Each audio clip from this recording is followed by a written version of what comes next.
The stationary particle explode into two particles of masses x and y, which move in the opposite directions, with velocity of v1 and v2 respectively. The ratio of their kinetic energies will be, तो इन दो दो parts जो हमारे बने हैं, एक का मास है x और एक का मास कितना है y after the explosion of stationary particle. तो ये जो दो हमारे पास इसके जो पार्ट्स बने हैं उसकी वेलोसिटी v1 v2 दी गई है और उनकी काइनेटिक एनर्जी हमसे पूछी गई है। तो कुछ इस तरीके की सिचुएशन होगी, ये हमारा कोई ना कोई मास होगा, यहाँ पर ऑब्जेक्ट रखा हुआ है, बॉडी स्टेशनरी है, रेस्ट पर है, का मास m मान लेते हैं, और एक्सप्लोजन हुआ, और एक्सप्लोजन होने के बाद ये दो पार्ट्स में बट गया, एक का मास तो है x और एक का मास है y, एक का मास है x और एक का मास है y, और दोनों जो है वो अपोजिट डायरेक्शन में v1 v2 से चलने लगे। तो ये तो हो गया v1 और ये हो गया v2, अपोजिट डायरेक्शन में v1 v2 से चलने लगे, और हमसे पूछा गया है देयर काइनेटिक एनर्जीज का रेशियो।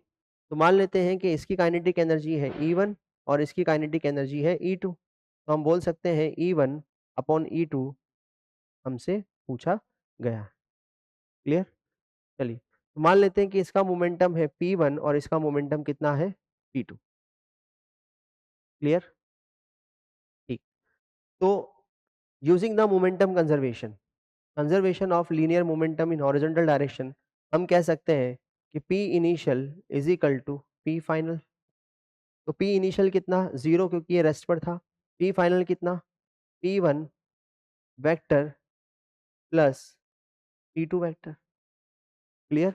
तो क्या आ गया यहाँ से आ गया P1 vector is equal to minus of P2 vector.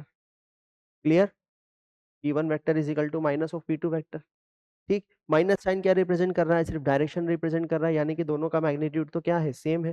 तो क्या मैं लिख सकता हूँ P1 वेक्टर का magnitude is equal to P2 vector का magnitude is equal to P, लिख सकते हैं।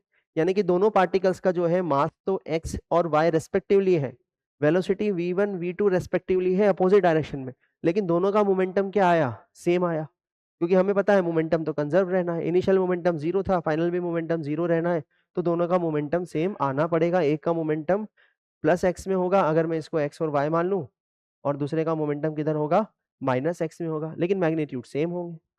क्लियर? चलिए, अब काइनेटिक एनर्जी का रेशियो हमसे पूछा गया था, तो हम तो एक इक्वेशन जानते हैं कि P इज इक्वल टू होता है under root of root 2m के ई। के ई इज काइनेटिक एनर्जी, तो मैं लिख सकता हूँ kinetic energy is equal to P square divided by 2m। P square divided by 2m, ये काइनेटिक एनर्जी होती है।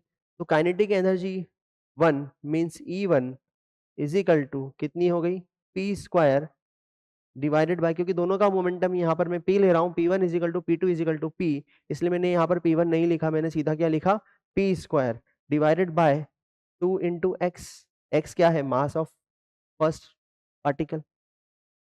E2 kinetic energy of the second particle या part is equal to P square divided by 2y। Clear?